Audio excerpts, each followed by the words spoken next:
황혼 육아의 빛과 그림자 이야기 해보겠습니다. 가족 상담 전문가 이보연 선생님의 수업 큰 박수로 청해 네, 듣겠습니다. 오늘 조금 다리를 다치셔서 조심히 나오고 계셨는데요. 수업 부탁드리겠습니다. 요즘에 이렇게 주변 보면 손주 돌봐주시는 그런 분들 좀 되게 많아요. 이렇게 조부모가 손주를 돌보는 노년기 육아를 황혼 육아라고 하는데요. 2021년에 육아정책연구소에서 전국 보육 실태 조사를 했는데 뭐 부모의 맞벌이 같은 뭐 그런 이유를 포함해서 조부모가 양육을 돕는 가정이 무려 48.8%. 그러니까 미취학 자녀를 둔 가정의 한 절반가량이 조부모의 도움을 받고 있다 이런 뜻이거든요. 저도 이제 나이가 들다 보니까 주변에 이제 손주가 하나 둘씩 생기는 그런 친구들이 막 생기기 시작하는데 그러다 보니까 이제 친구들을 만나면 자연스럽게 이제 황혼 육아에 대해서 이야기를 해요. 키워줄 거냐, 뭐 어쩔 거냐 이런 얘기 하는데 어떤 친구는 야, 뭐 내 자식이 그런데 도와줘야지. 나는 어느 정도 클 때까지 나 키워줄 거야. 이런 애들도 있는데 한 10명 중에 8은 나 좀 부담스러워, 막 무서워 이런 아이들도 있어요. 엄마들의 솔직한 마음은 또 그러시구나. 그렇죠. 예. 사실 황혼 육아는 몸도 마음도 정말 힘든 일이에요. 그래서 실제로 황혼 육아 때문에 부모 자식 간 혹은 고부 간의 갈등이 생겨서 이제 상담을 요청하는 그런 경우들이 점점 늘어나고 있어요. 네. 그래서 오늘은 황혼 육아의 빛과 그림자에 대해서 알아보고 어떻게 하면 황혼 육아에서 발생할 수 있는 갈등을 잘 대처할 수 있는지 알려드리도록 하겠습니다. 네. 아니 근데 요새 저기 그 사례들을 보면은 이게 후배나 저도 그렇지만 아이 낳고 나서 얼마 안 됐는데 바로 복귀를 하는 거예요. 그래서 야, 너 뭐 이렇게 빨리 나와? 애는 어떻게 하고 그랬더니 엄마가 봐주기로 하셨어. 아니면 시어머님께서 봐줘. 그래서 부모님께서 정말로 이렇게 봐주시는 경우가 있거든요. 네. 저도 저희 부모님 아니었으면 진짜 넷까지 못 낳죠. 예. 그리고 저는 한 달 만에 복귀해서 일을 했었고. 근데 아무래도 맞벌이의 영향이 이 부모님께 맡기는 경우가 많이 생기는 그쵸. 경우가 아닐까 싶어요. 맞아요. 예. 황혼 육아가 늘어난 대표적인 이유는 사실은 맞벌이 가정이 증가했다 이거라고 볼 수 있어요. 예전에는 사실 여성의 사회적 진출이 쉽지 않았고 여성이 일을 하더라도 사실 임신 그리고 출산을 하게 되면 일을 그만두는 경우들이 정말 많았어요. 네. 그런데 요즘 여성들 낳고서도 막 난 계속 일할 거야. 막 경력 단절, 나 싫어, 안 할 거야. 맞아요. 이러면서 열심히 직장에 복귀하려고 하고 또 요새는 아예 혼자 벌어서는 못 산다 이런 말들이 있잖아요. 맞아요. 경제적으로도 안전한 생활을 위해서 이제 일을 계속 이어가는 가정이 점차 늘고 있습니다. 그러니까 아무래도 조부모님에게 이제 아이를 맡기는 경우가 늘어날 수밖에 없죠. 또 조부모 입장에서도 자식이 이렇게 열심히 살겠다고 하는데 어떻게 안 봐줘요. 그래서 또 봐주게 되는 거죠. 맞아요. 그 요새 저도 이제 친구들이 아이들을 하나둘씩 이제 가지다 보니까 그럴 때죠. 정말 비용이 많이 들더라고요. 아이 키우는데 뭐 이것 들고 저것 들고 해서 비용이 진짜. 분유값, 이거 기저귀값 장난 아니에요. 맞아요. 그러니까요. 예. 그래서 물가도 요새 오르고 하니까 경제적인 부담이 좀 커서 그런 게 아닐까라는 생각도 들어요. 예, 그래서 그런 부분도 있는데 그래도 다행히 과거에 비해서 지금 정부가 영유아 보육에 지원들을 상당히 많이 해주고 있어요. 그래서 뭐 어린이집 이용은 뭐 거의 무상에 가깝다라고 이제 할 정도거든요. 그래서 실제 자녀 그 조부모가 양육을 하는 경우에 그 초등학교 저학년 자녀를 둔 경우에 좀 더 경제적인 부담을 많이 가져서 조부모에게 양육을 부탁하는 경우들이 있어요. 그러니까 차라리 영유아보다 초등학교 그쵸. 저학년 때 저도 이렇게 좀 부모님 손 예. 생각을 많이 하게 되는 경우가 많더라고요. 그러니까 예. 그 보통 어린이집은 뭐 진짜 뭐 7시 혹은 24시간도 봐주는 데들이 맞아요. 있잖아요. 네. 그런데 늦게까지. 초등 저학년은 점심 먹고 집에 오고. 봐도 뭐 그 돌봄이나 방과 후 교실을 해도 대부분 5시까지밖에 안 봐줘요. 그러다 보니까 그 후에 아이를 맡기려면은 뭐 추가적으로 학원을 보내야 되거나 아니면 육아 돌보미 서비스를 이용을 해야 되는데 이때 이제 경제적인 부담이 일어나는 거죠. 그런데 이제 아무튼 나라에서는 이제 영유아에 대한 이제 보육 지원을 굉장히 많이 해주고 있다 보니까 사실 이렇게 조부모들이 황혼 육아를 하게 되는 가장 더 큰 이유는 부모의 불안에 있다. 불안해. 이렇게 볼 수 있어요. 아, 경제적인 것보다는 좀 부모의 네. 불안 때문에. 사실 어린이집 보낼 수 있는데 못 보내는 이유들 중에 거기에 이제 부모님이 어떤 건강, 안전에 대한 불안이 있어요. 또 최근 우리가 코로나도 겪어봤잖아요. 그러니까 아이들이 감염병에 굉장히 취약하단 말이에요. 근데 아무래도 어린이집은 집단 보육이다 보니까 아이들이 많아요. 그래서 한 아이가 감기 걸리면 다른 아이들 다 걸리게 맞아요. 되죠. 네. 게다가 뭐 책상, 장난감, 뭐 의자 함께 공유하는 것들이 굉장히 많아요. 그러면 이제 어떤 부모님께서는 이게 너무 찝찝한 거예요. 그래서 우리 아이가 어느 정도 클 때까지는 난 좀 집단 보육은 안 할래 이렇게 이제 미루게 되는 경우들도 있고요. 요게 근데 사실은 부모님의 선택인 거예요. 어떤 부모님들은 그렇게 또 이제 면역력을 키우기 위해서 더 보내는 분들도 맞아요, 계시고 이게 맞아요. 선택이기 맞아요. 때문에. 그래서 조금 예. 더 불안이 많고 예민하신 분들이 좀 더 이제 조부모님에게 맡기는 경우들이 사실 진짜 코로나 있어요. 때문에 더 많이 늘긴 맞아요. 했어요. 네. 예. 게다가 요즘 젊은 부모님들은 아는 게 너무나 많으세요. 일단 이제 임신을 시작하면 육아 서적을 이제 몇 권을 주문을 보지. 하십니다. 박사. 예. 그리고 이제 영상이나 뭐 각종 막 뭐 강연도 많이 다니셔서 정말 저보다 더 전문가세요. 여기 육아 전문가 계시잖아요. 네. 김지선 씨도 그렇죠. 있고. 웬만한 강의든 다니고 있습니다. 예. 그래서 벌써 아기를 낳기 전에도 이제 반 전문가가 되어 계시는데 막 그 어릴 적에 뭐 영유 0세에서 3세 뭐 아이 키우는 법 막 이런 책 보면은 이제 애착을 굉장히 강조를 합니다. 예. 부모 자식 간의 어떤 친밀한 관계, 어린아이의 요구에 즉각적으로 반응해줘야 돼. 막 이런 얘기를 듣다 보면은 어떡하지?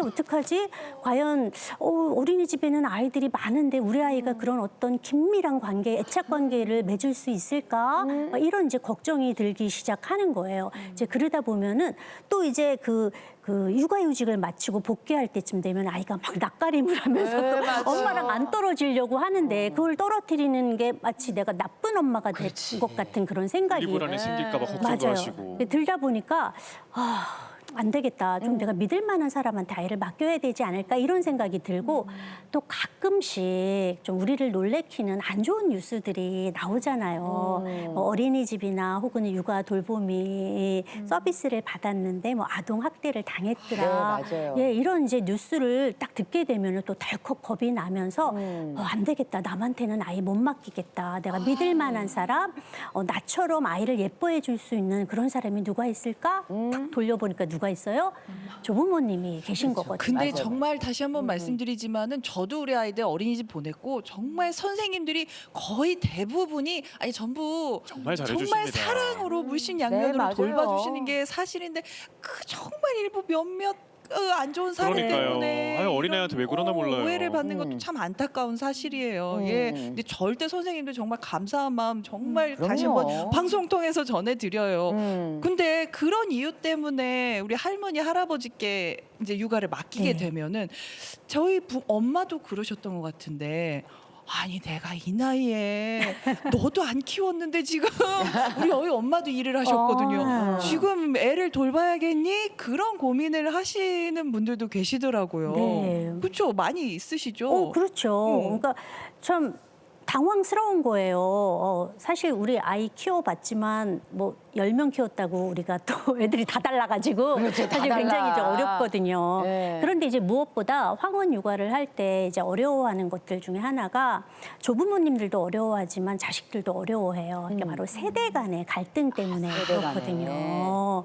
그러니까 서로 살아온 세대가 이제 달라요. 그래서 다른 세상에서 살던 사람이 한 아이를 지금 같이 키우다 보니까 육아 방식이나 가치관에서 차이가 많이 이제 일어나게 이제 되는 거죠. 그래서 좋은 마음에서 뭐 부탁도 하고 또 내가 돌봐주겠다라고 했지만 막상 키우다 보면은 사사건건 부딪히는 일들이 생겨요. 그래서 조부모님들이 제게 와서 막 하소연하는 게 아니 지는 애도 안 키워봤는데 내가 아니 나는 애 셋, 넷을 키웠는데 나보고 뭐 이렇게 해라 저렇게 해라 자꾸 잔소리한다 이렇게 하소연하시고 또 자식들은 자꾸 너무 그냥 옛날 방식들이에요. 그거 아닌데 내가 이렇게 말하면은 듣지 않아서 너무 속상해요. 이렇게 하소연하시는 경우들이 많아요. 꼭 그렇게 할머니들은 간식을 줘요. 맞아요. 그래서 사실은 그 문제 때문에 찾아온 경우가 있었어요. 이건 이제 손주가 너무 예쁘니까. 예, 이제 모녀간인데 정말 많이 부딪히는 게 식습관. 아이가 이제 입이 짧아서 잘 이제 안 먹어서 엄마는 이제 좀 식습관을 잘 들여야겠다라고 생각을 하는데 또 할머니 입장에서는 애가 잘 안 먹으니까 안쓰러운 거예요. 뭐라도 먹어야지. 그래서 그 젤리랑 그 그렇지. 카라멜 있잖아요. 그 애들 진짜 좋아하거든요. 아유, 할머니 최고가 나오죠. 네, 그걸 이제 예. 쑥쑥 주고 또 아이가 또 이렇게 주면 또 너무 행복해하니까 또 할머니도 뿌듯한 거예요. 근데 그럼 밥을 안 먹어요, 밥을 안 애들은. 먹잖아요. 그래서 네. 그것 때문에 이제 딸이 엄마 진짜 내가 하지 말라 했는데 왜 자꾸 그래? 그러니까 딸은 너도 맨날 떡볶이 먹잖아 막 이러면서 이제 막 다투는 거예요. 그래서 제가 이제 그 어머님한테 말씀드렸죠. 좀 이번 좀 한 번은 우리 좀 따님 이야기를 좀 들어주셔라. 그리고 이제 따님은 이제 불러서 좀 틱틱대지 말고 좀 어머님이 이렇게 좀 들어주면은 아이 엄마 그래도 내가 얘기한 거 들어줘서 고마워 이렇게 좀 살갑게 말 좀 해라. 근데 다음에 이제 돌아가셔도 또 여전히 이제 주려고 하셨는데 이제 우리 따님이 엄마 그때 우리 가가지고 그러니까 아이 몰라 이러면서 가시더래요. 그래서 이제 이렇게 얘기하려다가 이제 생각이 나서 따님이 엄마 그래도 엄마가 내 말 들어줘서 고마워 이렇게 했더니 엄마도 뭐 이러더니 나중에 이제 점차 따님 이야기에 이제 귀를 기울이게 되면서 양육이 조금 더 수월해졌다 이제 말하는 이런 게 이야기를 중요하네요, 하셨어요. 진짜. 그러니까요. 그렇죠. 한마디만 예쁘게 바꿔도. 말해야 돼요, 네. 진짜. 아니 진짜 서로 이제 애쓰면서 그렇게 사는 거지 뭘. 네, 네. 서로 상대방만 나만 잘했다 하지 말고 상대방도 이해하면서 살면 네, 되는데 네. 저는 가장 큰 문제가 사실 애기 보는 거 젊은 사람도 힘에 부치거든요. 그렇죠. 근데 우리 어르신들께서 네. 이 애 보는 게 얼마나 힘드실지 저는 그게 걱정이에요. 그렇죠. 황혼 육아 중에 대표적인 어려움이 신체적인 부담이에요. 맞아요. 근데 나이 들면 가만히 있어도 힘들잖아요. 네. 확신이 있으시잖아요. 네. 그런데 이제 어린 아이들, 특히 황혼 육아는 영유아 아기들을 되게 많이 키우는데 진짜 작고 귀엽잖아요. 그래서 사실 더 힘들어요, 몸은. 우리가 몸을 숙여야 될 일이 너무 많은 거예요. 앉았다, 일어났다, 들어 올렸다. 이거 진짜 힘든 거거든요. 우리 앉았다 일어나면 막 곡소리가 절로 나오는데 그래서 이렇게 이제 반복적인 육체 노동을 하게 되면은 실제 건강 문제로도 이어져요. 제 친구 중에 이제 손녀를 보는 애가 있는데 얼마 전에 손목 터널 증후군이 아이고. 왔다. 너무 이렇게 해서 그리고 이제 어떤 분들은 막 허리, 척추, 무릎 이상 오고 퇴행성 관절염 막 악화되고 또 같은 집에 거주하는 경우에는 수면 부족으로 인해서 만성 피로에 올 수도 있어요. 근데 이 신체적인 문제뿐 아니라 이게 정서적 스트레스, 정서적 부담감으로도 이어져 가요. 사실 우리가 이제 자녀 결혼시키고 나면 내 할 일 다 한 것 같잖아요. 그렇죠. 나 이제 좀 여유롭게 살 거야. 나 이제 놀러도 다니고 친구도 배우고 나 모두 좀 배워볼 거야 라고 생각을 했는데 애가 엄마 봐주세요.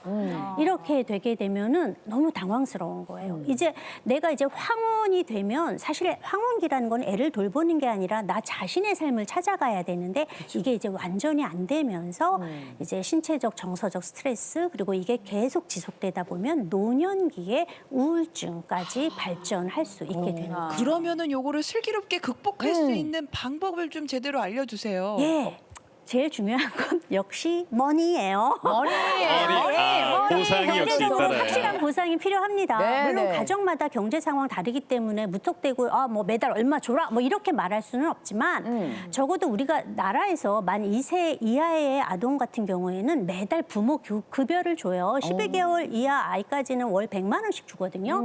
적어도 이 부모 급여는 아이를 돌보는 조부모에게는 줘라. 만일 경제적으로 굉장히 어렵다면 기본적으로 들어가는 좀 육아 비용은 제외하고 그 나머지는 사실 조부모님에게 드려라. 그래야죠. 사실 조부모님들이 돈 받자고 하는 것은 아니에요. 하지만 그래도 우리가 돈을 받으면 나의 어떤 에너지와 시간을 써서 노력을 하는 건데 보상. 그거에 대한 합당한 대가는 받아야 네, 하는 그럼요. 거고 또 그런 대가를 받을 때는 더 의욕이 힘이 샘솟으면서 더 열심히 하게 될 수 있는 거죠. 네. 그런데 이렇게 뭐 이렇게 돈을 드릴 때 뭐 마치 뭐 보너스처럼 뭐 용돈처럼 그 개념 아니에요. 고정 급여처럼 매달 정해진 날에 주는 게 좋아요. 그래서 막 우리 집은 매달 15일 날 100만 원을 드리겠다. 그럼 딱 드리는 거죠. 깎으면 안 되죠. 깎으면 안 되죠. 그렇죠. 네. 그럼 네. 자꾸만 나중에 똑같은 빵원 거네. 되니까. 그래서 이렇게 고정급여 월급처럼 받으면 이제 부모님도 노력을 인정받았다라는 느낌이 들 수 있고요. 네. 그리고 우리나라 복지 많이 좋아졌어요. 서울시를 포함한 몇몇 지자체에서는 조부모 돌봄 수당을 줍니다. 네. 뭐 30만 원에서 80만 원까지 지자체가 다 다르는데 그것 좀 알아보셔야 돼요. 그래서 우리 지역에 그게 해당이 되는가 알아보시고 신청하셔서 당당히 받으셔야 됩니다. 오, 네. 또 챙길 게 있을까요? 또 두 번째는 딱 시간이 정해져 있어야 돼요. 그냥 마냥 봐주면 안 돼요. 그럼 사람들이 지쳐요. 내가 언제부터 언제까지, 뭐 10시부터 7시까지. 마치 우리가 회사에서 일하는 것처럼 딱 정해줘야 돼요. 우리도 그렇잖아요. 시작과 끝이 없으면 이거 도대체 언제 끝나지? 언제 그렇지, 끝나지? 맞아. 그러면 그럼. 계속 긴장이 되고 네. 나중에 짜증이 밀려와요. 네. 그게 육아의 효율성까지 떨어뜨리게 될 수 있어요. 그래서 시간 분명히 해주셔야 되고 주말은 확실히 쉬셔야 됩니다. 조부모님 기계 아니에요. 주말 동안은 우리가 이제 에너지 충전하는 그런 시간 반드시 가지셔야 합니다. 네, 아니, 말씀 들어보니까는 어떻게 보면은 이렇게 계약서처럼 이렇게 시간 정해놓고 월급하는 해놔야 거잖아요. 되겠네. 정확하게 근데 해주셔야 이게 돼요. 정말 이게 감사의 마음을 전하는 방법이라고 생각이 들어요. 예. 네. 질문이 또 하나 질문이 들어왔죠. 들어왔어요. 질문이 들어왔는데 처음엔 진짜 딱 1년만 하겠다고 했는데 말할 타이밍을 놓치다 보니 어느덧 황혼유가 2년째 하고 있습니다. 저도 이제 몸도 힘들고 마음도 힘들면서 저만의 시간을 갖고 싶은데 아이들과 감정 상하지 않으면서 자연스럽게 육아에 손 떼는 방법 있을까요? 이거 예. 중요하다 이거. 아, 요거 중요합니다. 먼저 말하는 톤이 중요합니다. 담담하게 말해야 돼요. 비난하거나 흥분하시면 안 되고 솔직하게 얘기하세요. 이제 내 체력이 예전 같지 않아서 이제는 조금 쉬어야겠어. 그래서 누구의 잘못도 아닌 이거는 자연스러운 어떤 변화라는 거 이거 얘기해 주셔야 하고 그리고 갑자기 나 내일부터 못 봐 이러면은 절대 안 되는 거죠. 그래서 단번에 끊기보다는 다음 달까지는 엄마가 봐줄게. 그리고 그 이후에는 주 1회씩 이런 식으로 점차 줄여 나가야 부모님도 마음의 준비를 할 수 있게 됩니다. 그래서 이렇게 부모님은 이제 육아에서 물러나지만 그렇다고 뭐 2년 끊는 거 아니잖아요. 그래서 토요일 날은 놀러 와 엄마가 맛있는 거 해줄게 이러면서 어떤 아이, 그러니까 뭐 손자, 손주 그리고 자녀와의 관계도 잘 이어가시면 좋습니다. 이때 중요한 거는 이런 말을 하는 거에 대해서 죄책감을 느끼시면 안 된다라는 거예요. 나의 삶을 돌보는 게 잘못된 일은 아니잖아요. 그렇죠. 조부모님에게도 자신만의 시간이 꼭 필요해요. 그렇기 때문에 오늘 잘 예쁘게 말씀해 보시고 슬기로운 황혼 육아 하시기를 바랍니다.